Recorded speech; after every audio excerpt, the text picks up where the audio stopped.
Learning Ally is a proud sponsor of the Empowered Dyslexia podcast. Learning Ally, a nonprofit education organization, helps to transform the lives of struggling learners by delivering proven solutions that help students reach their potential. We have a heritage of supporting students with a reading deficit like dyslexia. Our award-winning human-read audiobook solution helps students in grades 3 through 12 access books they want and need to read to help them succeed. Visit www.learningally.org for more information.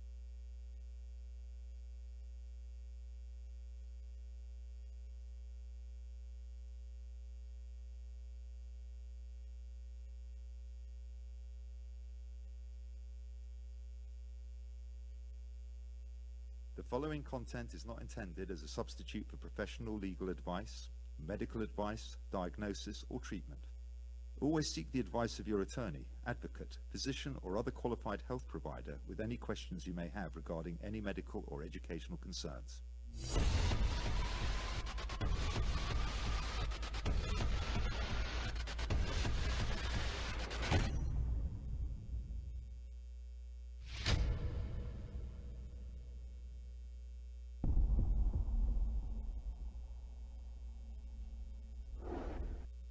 Hello and welcome to Empower Dyslexia. I'm your host, Stephen Yearout, and on this show, we're here to help you become a better partner in education. On this show, we discuss dyslexia and other related disorders. We discuss research, interventions, special education policy at the local, state, and federal level. We also interview experts in the field, and my favorite part is we talk to those who have life experience with dealing with learning disabilities. Please be sure to like us on Facebook, subscribe to us on YouTube, leave us a message, and if you like watching the show, you can watch it on Facebook Live or YouTube Live. You can listen to Empower Dyslexia wherever you get your favorite podcasts: Google Play, Stitcher, iHeartRadio, all of our favorite apps that we have out there that we listen to our podcasts on. Today's topic is going to be around reading skills, and we have a returning guest, our good friend Terrie Noland, and we're going to talk about why reading instruction and teaching this in a proper manner is so important. Terrie is a certified academic language therapist. She is a doctoral candidate right now, a PhD in literacy. She's the Vice-President and Educator Initiative for Learning Ally. So I want to welcome you back to the show. Thank you so much for coming back. I always enjoy our discussions and having you on the show. Thanks, Stephen. I always enjoy being here. I think it's not only a fun time, but it's very an important time to share what we know about learning, about literacy, about dyslexia with those that are listening. So glad to be here. So for our listening and viewing audience, can you give a little bit more information about yourself and your education, your position at Learning Ally, kind of what you do, just so our viewers and listeners have an idea? Yeah, absolutely. And you know what? I'm gonna take a little journey back if I can, because I think it's relevant to our topic today. So my experience in education actually began many years ago when I taught preschool. And I remember in this preschool class, and I would have these tracing papers for these kids to trace their letters, and we would read books and, you know, all kinds of things. But I'm going to tell you what, I was clueless when it came to actually teaching these kids how to read. I thought I was doing the right thing, you know, let's get all these tracing papers out. But now that I know better, I reflect back on those early years and think, oh my goodness, I did such a disservice to those emerging readers, and I didn't do the right thing. So anyway, let's fast forward just a little bit to my work at Learning Ally, where it's really at Learning Ally where I thought, you know what, I got to dig in. I got to learn more. If I'm going to be out there working with educators, talking to them about dyslexia. We hold dyslexia conferences, we do presentations, we do all of these things. I better know what I'm talking about. So I went and I got my certification as an academic language practitioner, and I'm now working on my PhD in literacy. So my work at Learning Ally, as we're providing professional learning, working with schools, teachers, administrators, districts all over the country, you know what, I can connect and build that trust and credibility and influence that I think is going to be so important to help bring along a nation of individuals that instruct our students. Absolutely. I mean, we've struggled in our country for the last 25, 30 years on teaching reading. And I mean, that's really shown in our NAEP scores when we're looking at the flat line on reading level for 4th, 8th, and 12th graders. So we really have to dive back in and try to figure out, are we teaching the reading skills correctly in our classroom? So, I mean, that's the reason why we want to have this discussion today, is let's start at the ground level and investigate why we do things a certain way. So today we're going to, let's start with phonemes. So just to give a quick definition of what a phoneme is for our parents, because a lot of times we hear these phonemes, phonological awareness, all these things are being said, but we really, a lot of times we don't know, haven't been given the definition of what it is, why it's important. So to start, a phoneme is a unit of sound that distinguishes one word from another in a particular language. So an example of that would be the k sound, which is in the word cat, kit, scat, skirt, but those are two different letters in that sound. So let's talk a little bit about phonemes and why that piece of it, we have to get that piece of it right first. Okay, so I love this topic. I get really excited about this topic. I can kind of geek out on it. So, you know, I'm going to relate back to that story that I told you about me teaching preschool and tracing the letters.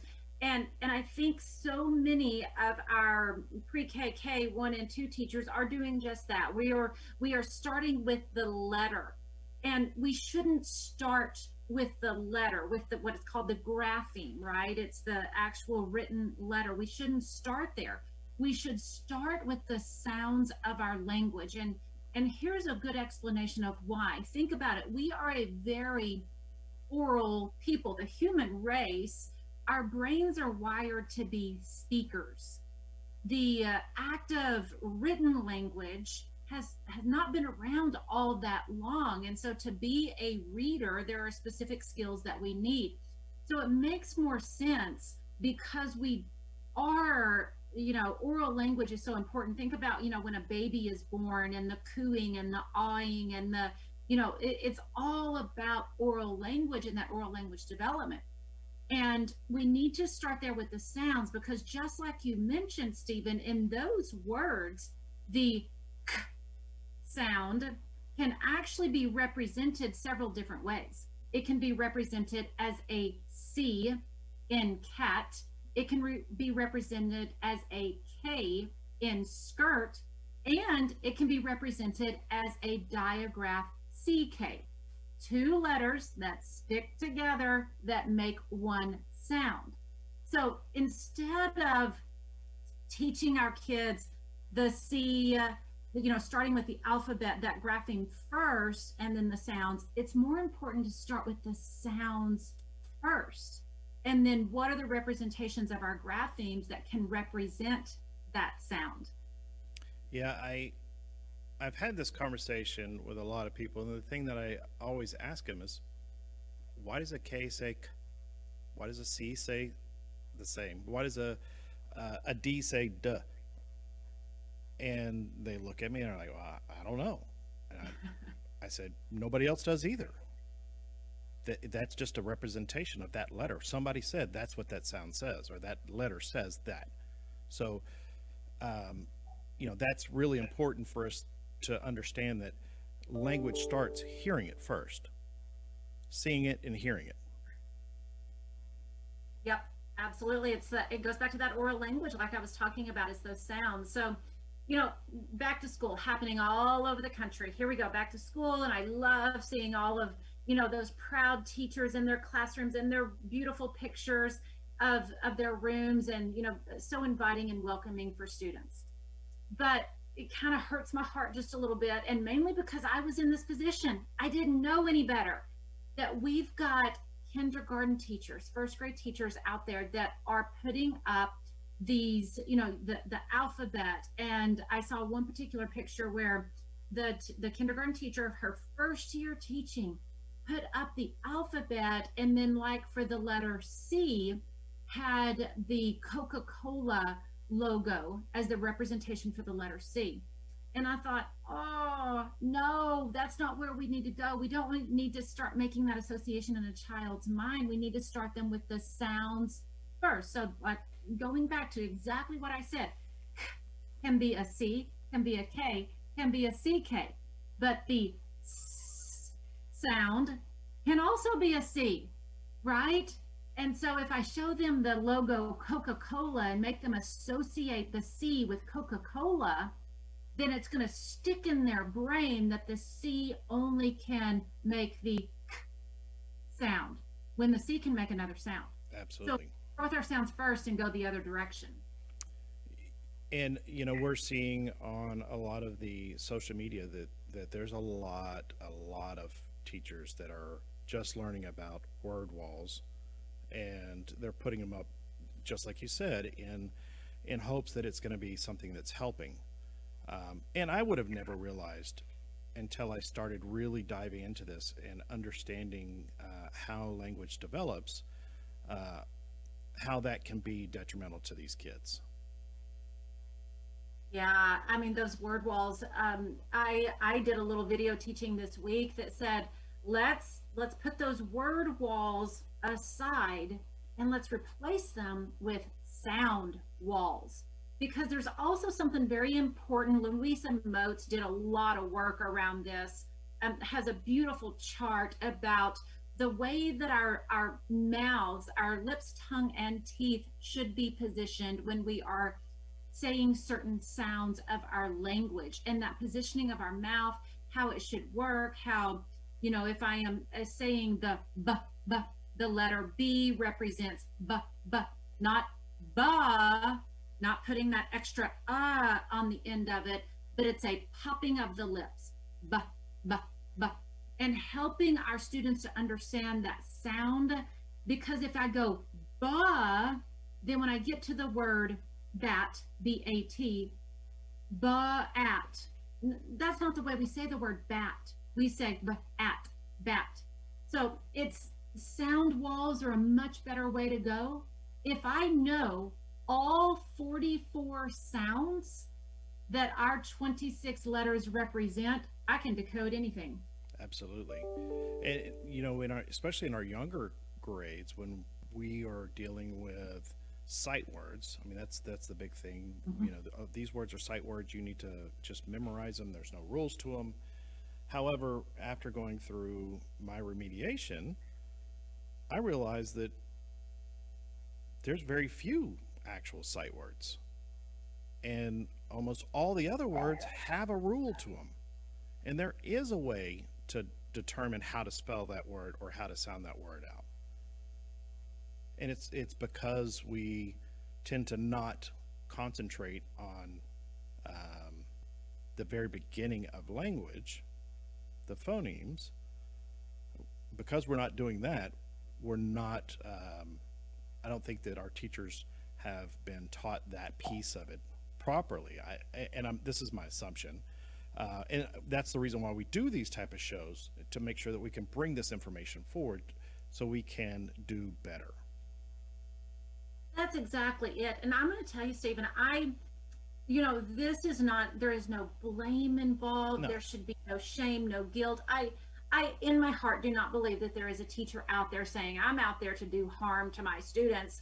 Not at all. It's, I didn't know better. I didn't know better. And now that I do know better, I'm going to do better. So, it's the Maya Angelou quote, when you know better, you do better. And that's exactly it. So there's no shame, there's no guilt that should be in place here. It's just, okay, we know what works according to research, according to the evidence, and let's make sure that we are teaching in that way. So you said something real important there. You talked about make sure that we know it and that we can be teaching. The other piece of that is you are absolutely correct. There is no blame here, but we as adults, as teachers, as administrators, as people that deal with buying the curriculum, we have to be teachable also. So let's don't take blame in what we're trying to do. Let's see if there's something in it and we can use it, and let's do better. I love the to know better, to do better. So now that we know we can do better, I love that. So we have the phoneme down. So what's the next logical progression from the phoneme when we're teaching reading? So once you understand those discrete sounds of our language, then we kind of move up a step to phonological awareness. Now, Stephen, you give that written definition of phonological awareness, and then I'll describe it. Okay, so phonological awareness is where listeners are able to hear, identify, and manipulate phonemes, the smallest mental unit of sound that helps differentiate the unit of meaning. And I know that's kind of a long definition of it.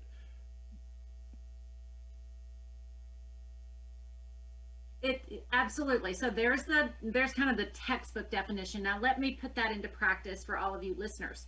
So phonological awareness is, there's also something in our language and in our written words about onset and rhyme. So onset are all of the letters that precede the vowel in a word. And rhyme is all of the letters from the vowel on. So in the word cat, the onset is k, and the rhyme, and it's R-I-M-E, not R-H-Y-M-E. R-I-M-E is at. Okay, so Stephen, I'm going to do something that I would do here with my kids. So I'm going to have you play along. Stephen, if I say the word cat for me. Cat. Okay, if we drop k, what am I left with? At. If I add p to the initial position with at, now what do I have? Pat. Good. And so you can see how I can keep going on. Phonological awareness is all about we were manipulating the word cat, deleting, adding in, you're substituting sounds, and it's my ability to maneuver around all of that. I mean, you could really keep that going with a student, because something about a student that's dyslexic, dyslexia is about the phonological component of our language. That's actually in the IDA definition. The phonological component of our language, the sounds. Students that are dyslexic, and Stephen will even tell you for himself, the sounds of our language is where they really get tripped up. So, helping them work through those sounds, those sound manipulation of our words is a really good thing that they need to be practicing and working on. And just to clarify, it's not we don't hear it. Exactly. It's not a hearing problem.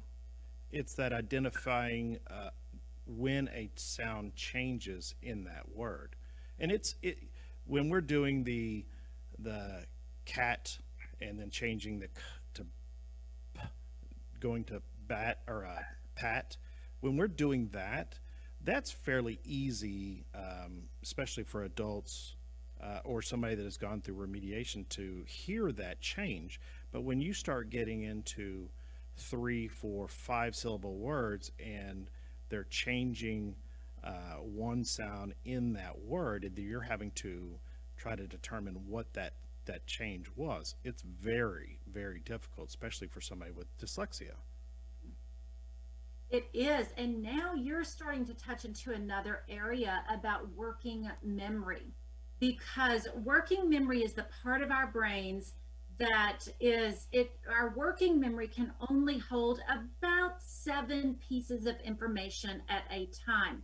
And if you've got a student, and a lot of times students that are dyslexic struggle in their working memory. And I have the word cat,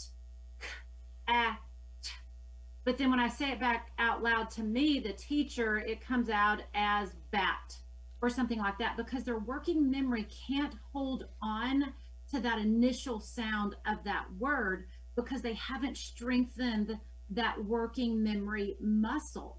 And so when you're talking there, Stephen, about these multisyllabic words that get longer, you can see how by the time that I get to the end of the word, my memory, I couldn't hang on to what the initial sound was. When I was going through remediation, I would literally be tired. My brain would hurt when I got done just doing phonological awareness training. And I couldn't believe it was that hard. And then, you know, when you're sitting there talking about the teacher says cat and I'm going to repeat it back to her and it comes out bat. Well, let's change it to something a little different, where it's the student sitting there trying to take notes when the teacher's talking, and they're hearing the word and they're trying to then hear it, determine what the letters are, how to spell the word, and then try to write it down as they're trying to sound it out.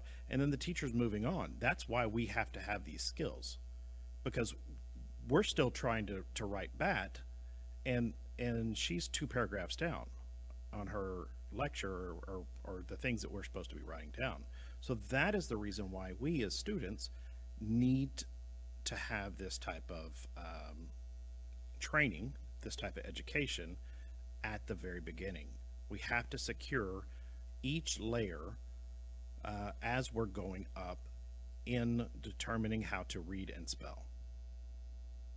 Yeah, you made a great connection there about that note taking. I mean, note taking is a very difficult task. Even the art and the mastery of, I'm a student in a class, I've got my notebook on my table, I've got my pen, pencil in hand, and that teacher is up there writing on the board, and I'm looking up, and then I'm trying to write, but my working memory is trying to catch up. She said cat, but I'm trying to write bat because I couldn't hold on to the initial sound. And I look up and I've lost my place, and it just becomes, like you said, you're tired, you're exhausted by the end of it. It's so much mental energy and focus. And this is why when a student is going through that intervention, because let's face it, intervention takes time. And so during that time that you're building up, it's like building a muscle, right? Working out, building up your stamina. And while you're working on that, you're going to need those accommodations. So you're going to need, teacher, can you give me the handouts? Can you give me the notes? So I'm not sitting here frustrated and not really even understanding what you're talking about. If I still had them, you could go look through my notebooks in school. And I always started out with good intentions to take notes. But there would be, I don't know, maybe 2 or 3 lines of notes, and that's it. At that point, I was so frustrated, I'd given up, shut the book, and put the pen down, and I would sit there and listen. And finally, I got to the point where I tell the teacher, I can either take notes or try to take notes, or I could listen to you and get it all. Which do you want? So, you know, that's that piece of it. That from a student's perspective, from them wanting to do better, to be better. So what's the next logical step in reading? So we've gone to phonemes. Now we're at phonological awareness. Now we're going to move on to the next step. Yeah. I wish we could say that there was all these nice, neat little steps, and you teach one and then the next and all of that. we do also need to make sure that we're kind of integrating all of this stuff. There's also something called orthographic mapping. David Kilpatrick, if you hadn't been out and got his book, he talks about orthographic mapping, does a great job of presenting what orthographic mapping is all about. Ortho is mean writing, but it's attaching the sounds. Like if I have the word chair actually has 3 sounds in it, but it has 5 letters, right? So my orthographic mapping says that the sound ch, so I represent that with a CH. AI, it's that vowel digraph team there, AI, and the last sound is not R, it's So that would be an R, and the orthographic mapping in my brain says ch, says CH, AI, R. So I've mapped the sounds of the language to what those written graphemes are. So orthographic mapping is another huge component of this puzzle. But you can't have that orthographic mapping without having the phonemes and the phonological without having awareness the sounds to begin with. You'll never have it. Yep. Exactly. You got to have it all. Absolutely. You know, so that's another step of the puzzle.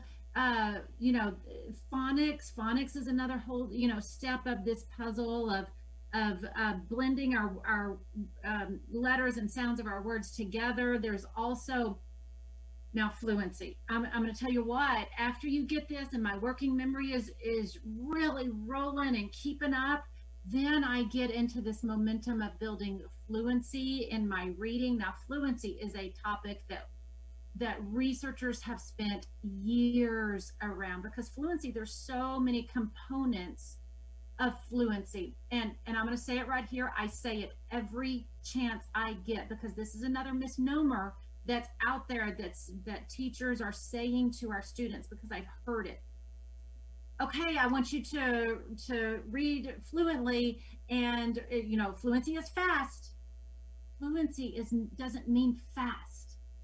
Fluency means that because of you reading the words, understanding the words, comprehending the words, you're reading at the right rate. I always give the example of Charlotte's Web. And, you know, there's this part in the book where Wilbur is talking to Charlotte and she's about to die. I'm so sorry if I've ruined the book for you or the movie, but anyway, and he talks about, Charlotte, why have you done all of this for me? And she says to him, because I am your friend. Now, the way that I said that right there, I had the right pauses, I had the right intonation and all the right fluency, the right rate. I don't want kids reading this way. Wilbur said, why have you done all of this for me? Charlotte said, because I'm your friend. No, that's not what reading is all about. That's a great analogy. I mean, I could feel the tension and the passion behind it, the way that you said it to begin with. And the second half of it, you're just like, okay, well, it means absolutely nothing. There's no meaning, there's no feeling, there's nothing to it when you don't have that. Yeah, and so fluency is a key. Okay, so I'm going to give a description. One component of fluency that I love is around this notion of automaticity. And automaticity, I've kind of tapped into it just a little bit, talking about working memory, that when that working memory is really on a roll and it's jiving and I can hold all of those sounds that I need in order to quickly, accurately recover that word from the page. And automaticity says that it is automatic. So here's my description of the way that we can think about automaticity. And once again, Stephen, I'm going to involve you in this process. Tell me about, if you can remember, tell me about when you first learned to drive. You know, you're 15, you're getting your, you know, practicing your driving, going through your driving courses. What was that experience like? What was it like for me or for the passenger? Well, so I mean, for you, were you a master at the get-go? No, not at all. And it's funny that you asked me that question, because right now I've got a 15-year-old that we are teaching to drive, and you have gas and brake all at the same time, and breaking your neck and turning really sharp, and there's no fluid motion with it. There's no fine, as I was explaining to him, fine motor skills where you don't have to push your foot all the way to the floor for the gas to make the car go. Slowly put it, being able to do those things, it comes with time and practice. Okay, so you're in the throes of it right now. All right, so those learning to drive, I want all of you listening to think back to you learning to drive. I mean, your hands are at 10 and 2. You're talking about the gas and the brake, and what about if you're driving a standard? There's 3 pedals, but I only have 2 feet. What's the deal? How do I maneuver that? I mean, you are so tense that as you're learning to drive, you couldn't even think about changing the radio station. It's 105 degrees in Texas and the air conditioner's not on, but oh my goodness, I can't think about turning on the air conditioner, because all of my mental processes are focused on those finite skills of driving. Okay, but practice, and we know that practice is needed in order to master anything. Now, let me ask you this question, Stephen. Now that you are an adult, you've been doing this driving thing for many, many years. Have you ever gotten home from wherever, the grocery store, work, wherever it was, you got home and thought to yourself, oh my goodness, how did I even get here? I don't even remember the drive. As long as my insurance company is not listening, absolutely. No, it's you, that happens to you quite often. I mean, you get busy doing, you're not supposed to be talking on the phone, but talking on the phone, and you turn the radio, like we were saying, turn the radio, change the radio station, deal with the AC unit, talk to somebody else in the car. I mean, all of these things, because the driving piece of it has become, like you were saying, automatic. There's Yes. automaticity there. If you want to call it muscle memory or whatever, you don't have to think about all of the steps that you need to do in order to drive the car and make sure that it stays in your lane and you don't hit somebody. Yes, 100%. That's exactly what automaticity is. Automaticity says, now as an adult, as a practiced person of driving, I no longer have to provide mental energy to the lower level processes of driving. Brake, gas, it's just automatic. And now my cognitive resources in my brain are freed up to think about other things, to talk to the person in the car, to change the air, the radio. Now, let's apply this to reading. Fluency says that my cognitive resources have been freed up because I have mastered the lower level skills of phonemic awareness, phonological awareness, all of those finite skills needed to be an accomplished reader. And now my cognitive resources are freed up to think about reading with the right rate, to think about what the passage is about and comprehending. And correct me if I'm wrong, I've always described automaticity and fluency as a product or a byproduct of the rest of how to read, the rest of the skills that you have to read. You get that, you get the automaticity, you get the fluency because it's a byproduct or a result of having the phonological awareness, having the phonemes, having the orthographic mapping. Then you get that because you have all those. Exactly. I mean, I am a typical reader, meaning that reading did not come hard for me. I didn't struggle with the sounds of our language. It came pretty automatic for me.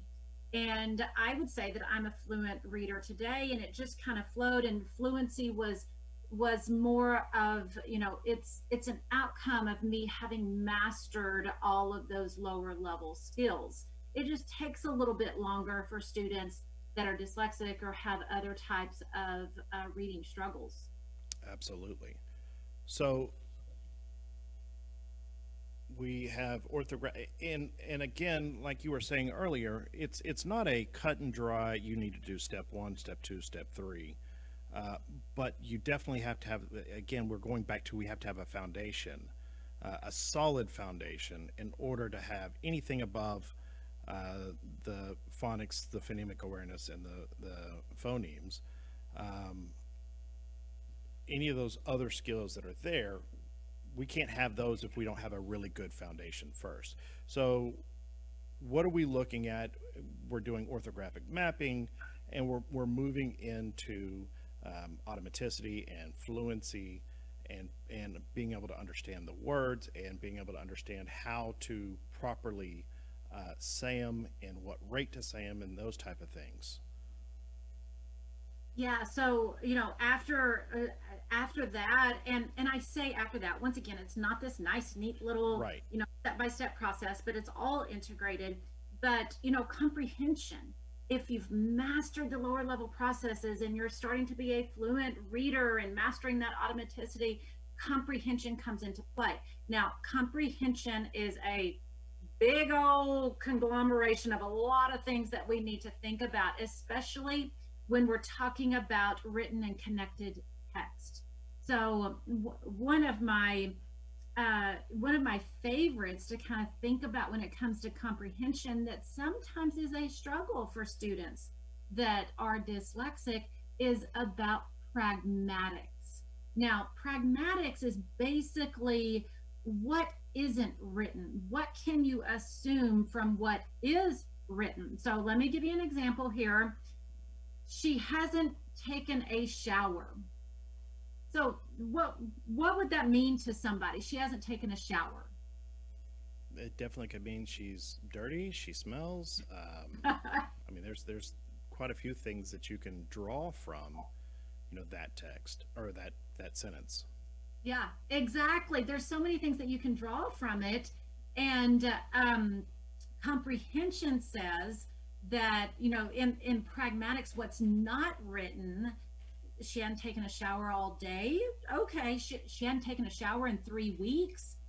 So it's what you can also draw from the understanding, the decoding of the entire passage paragraph in coming to full comprehension of what that's about. So I'm glad that you brought up comprehension, because this point goes back to the show that we did a couple weeks ago, where we were talking about the use of audiobooks. And if we haven't been exposed to these types of texts, or these words that we may not be able to decode yet, then we're going to have a really hard time catching up with our peers. We're allowing the children to be exposed, to understand, to have that listening comprehension about what those words are and what they mean. So once we provide the appropriate intervention, remediation for dyslexia, then that piece of it can catch up with their listening comprehension. Yes, and let me tell you, it is a both and approach. It is a very parallel pathway to mastery. That parallel pathway says that we need to work on those finite skills, building you up, decoding. This is where leveled text really comes into play. You need to be decoding at, the level of your mastery. But guess what?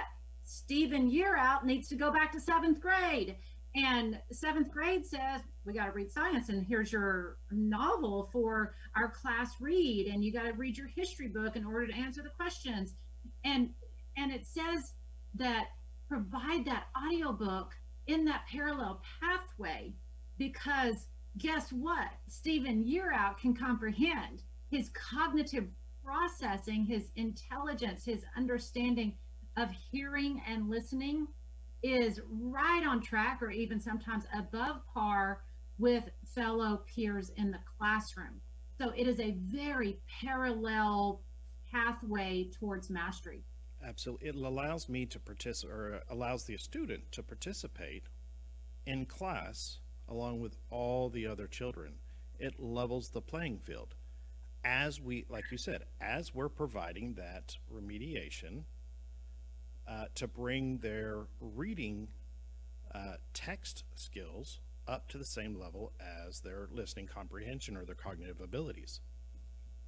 And once again, here's this other misnomer, this kind of myth that's out there that says, okay, the seventh grader can't decode the word volcano, and we're talking about volcanoes in our science class, can't decode the word volcano, so they must not know the word volcano. They must not know what a volcano is. Well, that's a myth. That's wrong. Okay, it's just that they can't decode the word doesn't mean that they can't understand and comprehend and think critically about what a volcano is and does. Absolutely. I love it. Is there anything else that you want to cover around the reading topic on today's show? I mean, I know we can speak about reading and remediation and the importance of it. You know, you and I have had many hours on the phone discussing these things, but is there anything that we want to touch, anything else that we want to touch on today? The only thing that I really want people to hear is we have to start with the sounds of our language. If you have in that kindergarten, first grade, second grade, for all students, we are not talking about just for students that are dyslexic or have learning disabilities. I am talking for every single student. We have to start with the sounds of our language. I'll say it again. If you know the 44 phonemes of our language, you're going to be able to decode anything.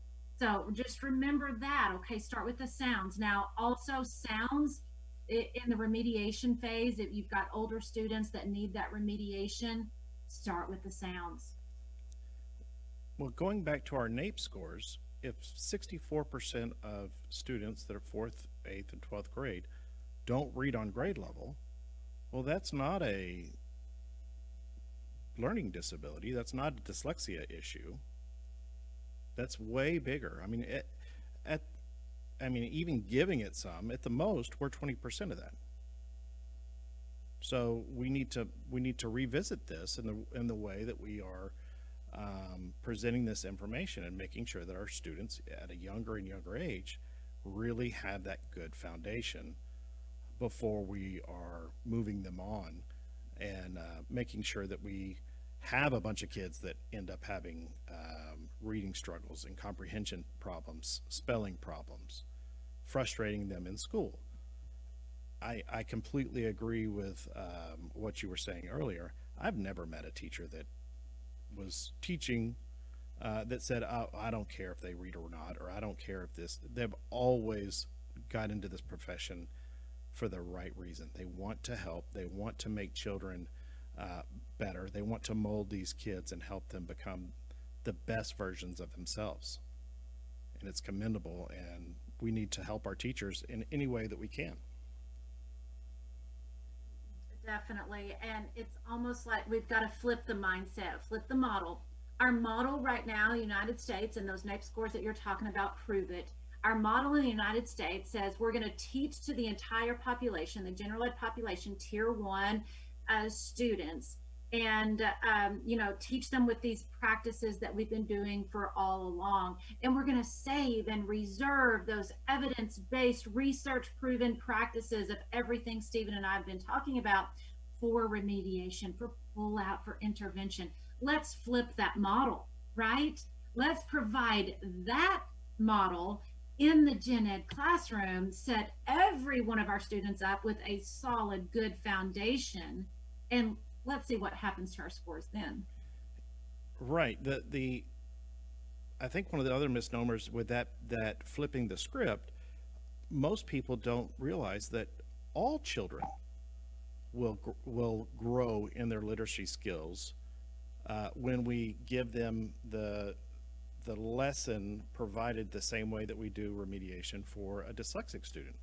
I mean, that is the typical all ships rise with the tide. All students will learn how to read better. If you're one of those children that pick up reading very easily, or don't have to have a lot of help reading, well, guess what? You're going to be a better reader. But we're not leaving anybody behind. Exactly. It's all about flipping the model. That's what I'm here to do. I know that's what you're here to do, Stephen. Absolutely. Well, Terrie, thank you so much for coming on. I always love our discussions, and I'm so honored to know you, and that we have people like you and others that are out there really fighting for our children who are in the thick of this, and they're trying to do everything they can to make sure that our children learn to read, and like I was saying earlier, can be the best version of themselves.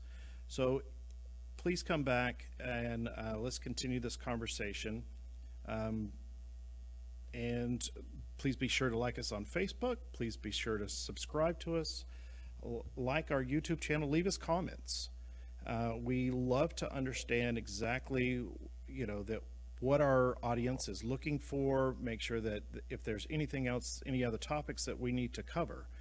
So again, you can watch us on Facebook Live, YouTube Live, wherever you get your podcasts or listen to your favorite podcasts. We're on every app that's out there. At the end of every show, we always like to recommend that if you think that your student, your child, is struggling in school, that there's a possibility that they have a learning disability, don't wait. As soon as possible, make sure that you turn a request for testing in to your school and get them tested. It's a very easy process. We have templates of the letter on our website, www.empowerdyslexia.info. You can download those templates, put in your information, turn it into your school counselor, and then you'll be happy that you finally understand exactly what's going on with your child, and you can get the appropriate help for your child, and your child will be extremely happy because now they're not stressed in school, and you've taken that that shame or that knowledge or that boulder that's in the way of them becoming the best version of themselves out of the way. So as always, thank you so much for all the support and always every week coming back, supporting us, and we'll see you next time.